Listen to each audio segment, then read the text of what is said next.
Let's jump to the Bay Rivers. It's the York Falcons and the Packers of Smithfield in a very highly anticipated game.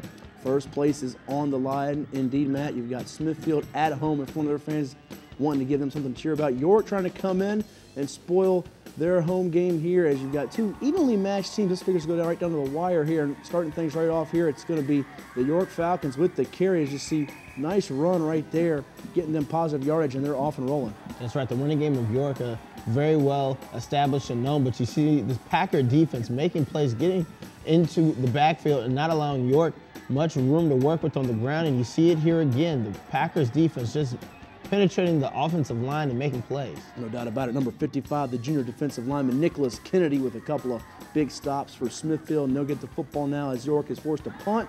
And it's Bryce Cypress, the junior tailback, also pretty productive on special teams with a good run back here for Smithfield. But wait. Is right, Matt. You can't leave the football. The York Falcons able to strip it away on the punt return, and special teams making a play and getting some yards on that as well. Just when Smithfield thought they had something rolling for them, York will get it back, and now York will look to strike first and punch it in on a touchdown here. Austin Norman, the ball carrier and senior, finds the end zone. York's on the board. The extra point will be good by Hunter Strack. So York on the road on top of Smithfield, 7-0 late first quarter. Yeah, York taking advantage of the Cypress fumble. Now let's see what the Packers can do. They give it back to him. Cypress able this time to hold on to the football as he's able to pick up nice yards. They're on the run. The Packers with it here again. Quarterback's going to drop back. He's going to look.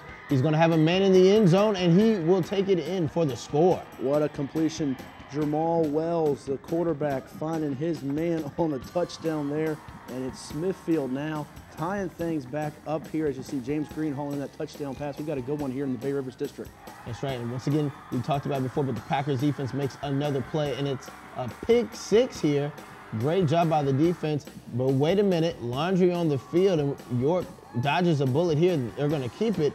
Quarterback's under pressure, but the Packers defense still giving them trouble. That Smithfield defense just smothering right now, and York is unable to get things going, but they find one of their nifty playmakers in Taiwan Lewis for a play, but another turnover, and Smithfield will hop right on it. As you see, it'll end up being Jermaine Wren with the fumble recovery for the Packers, and they're going to get things going now as they try to keep this record undefeated here, getting some momentum now. That's right.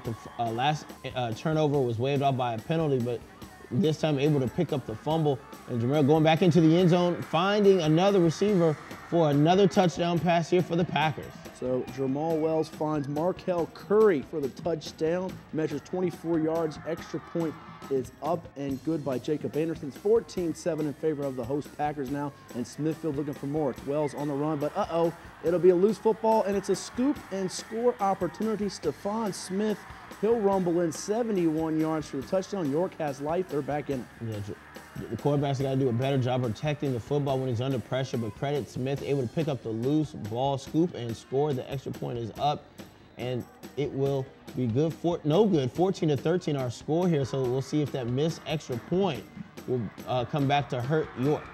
Wells on the keeper. He'll get in, 3-yard touchdown run. He's been a great weapon for them this year, throwing the ball and running the ball. And what a season Smithfield is having under new head coach Clark Harrell. He was at Kempsville a few years back, seeking his 200th victory at Smithfield, and they're now on top, 21-13. Can York answer? They'll go to the running game right now. Elijah said, and another turnover. You can't win with a turnover in the fourth quarter, and Smithfield will try to capitalize. Yeah, great job by the defense, able to poke the ball out. And then you see the official word there from the officials. They will be Packer football. It looks like Cypress was able to get in the bottom of the pile and pick up the loose football, help rectify his earlier fumble. And there you see the Packers in victory formation, and that will be your final. Able to move the chains just enough to ice the clock, win the game. 21-13. Smithfield stays undefeated as Coach Clark Harrell gets win number 200. You see Wells with 3 touchdowns in the win. Only 33 total yards of offense in the second half for the Falcons as they suffer their first defeat on the year, Matt. As we take a look now around the rest of the district, Tab with a 40-13 victory over New Kent. Brown with 2 rushing scores. Lafayette squeaks by Grafton as Blake Grumsky with the interception at the goal line to hold on to that victory. As we continue on, Bruton with a 40-8 victory over War Hill. Doucette with 3 scores. And Jamestown over Poquoson 13-9. Turner with the game-winning touchdown run. A good defensive battle in that one. And we move right along, Matt, here on the Cox 11 Sports Report. Action in the Peninsula District. Phoebus squeaking by Bethel 19-17 in their first game without Coach Stan Sexton, who was dismissed this week due to an altercation at practice. Daquan Lane with 216 yards rushing and 2 touchdowns for the reigning 4-time state champion Phantoms. And Heritage gets by Woodside 30-26 behind Khalid Abdullah's 183 yards rushing and 2 touchdowns there. Also in the Peninsula District, Hampton shutting out Denby 42-0. Marshawn Williams, the junior running back, going to Virginia Tech with 5 touchdowns. And Warwick gets their first win of the year, 30-9 over Minchville. Josh Butler with a touchdown pass and an interception on defense. And lastly, in the PD, Kickingham over Gloucester 28-14. Cannon with 4 touchdowns through the air. Great performance there from Trenton.